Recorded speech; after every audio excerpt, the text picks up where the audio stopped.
आपका मैं हूं आपके साथ सुमित गुप्ता।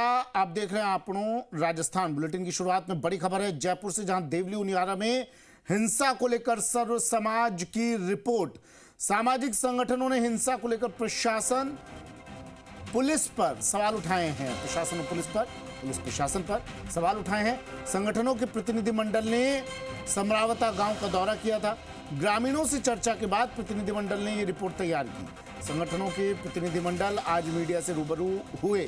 बच्चों महिलाओं पर किया अमानवीय अत्याचार, आंसू गैस के गोले छोड़े गए, लोगों के हाथ पैर तोड़ दिए गए। सर्व समाज पुलिस के इस कृत्य की घोर निंदा करता है, ये कहा उन्होंने पत्रकार वार्ता में। सरकार की ओर से अब तक कोई एक्शन नहीं लिया गया। घटना की न्यायिक जांच और दोषी अधिकारियों को निलंबित करने की मांग इन्होंने की। सर्व समाज की रिपोर्ट में बड़ा आरोप है, बीजेपी के नेता मामले को दबाने की कोशिश कर रहे हैं। सरकार की ओर से गांव में नुकसान की भरपाई की जाए।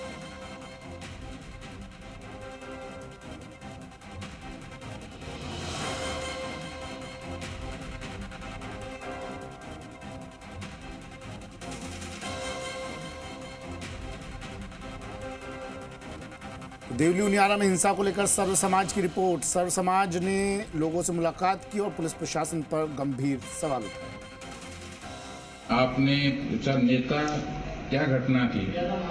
हम 4-5 घंटे वहां रहे और एक एक आदमी से एक एक चीज को देखा और पूछा है और रियलिटी जानने की कोशिश की। And I am very confident कि प्रशासन का भयंकर फेल्योर और अत्याचार था, अमानवीय अत्याचार जिसको कहते हैं। जितनी निंदा की जाए उतना कम है, लेकिन मुझे समझ में नहीं आ रहा अब तक कोई एक्शन नहीं हुआ है। कोई अधिकारी का तबादला नहीं, किसी के खिलाफ एक्शन नहीं, उल्टा पर्दा डालने की कोशिश हो रही है।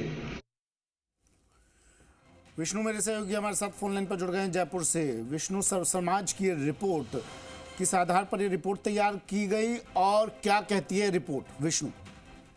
बिल्कुल, समरावता का जो कांड है वो अभी ठंडा होने को नाम नहीं ले रहा है कि नरेश मीणा ने भले ही थप्पड़ एसडीएम को मारी थी, उसके बाद ग्रामीणों को लेकर आगजनी और आंसू गैस पुलिस से मुठभेड़ हुई थी।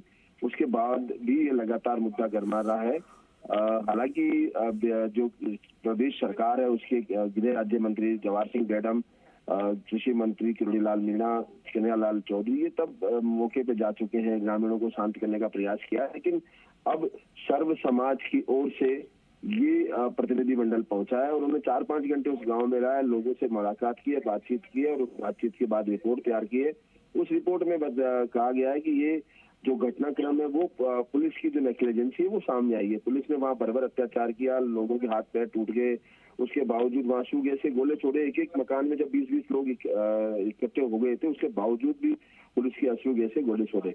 तो हालांकि उन्होंने जांच कार्रवाई की मांग की सरकार से, क्योंकि सरकार ने इसके बाद भी कोई एक्शन नहीं लिया, दोषियों के खिलाफ कोई कार्रवाई नहीं की। तो ये विभिन्न संगठनों के जो प्रतिनिधि थे वो वहां पर पहुंचे और अब उन्होंने मांग की है। जी, कहा यह जा रहा है इस रिपोर्ट में कि बच्चों और महिलाओं पर अमानवीय अत्याचार किए गए, हाथ पैर तोड़ दिए कई लोगों के।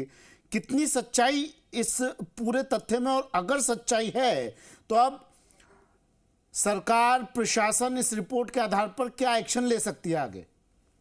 सुमित, सच्चाई तो दोनों ही पक्ष अपनी अपनी बात कह रहे हैं, क्योंकि जो समरावता के लोग पहुंचे थे जवाहर सिंह बेडम के घर, उन्होंने बताया था कि पुलिस जो उनको अत्याचार किया और जो पिक्चर सामने आ रही थी उनमें साफ दिख रहा था कि कुछ लोगों के हाथ पैरों में चोटें आई हुई है, उनसे ठीक से चला भी नहीं जा रहा था।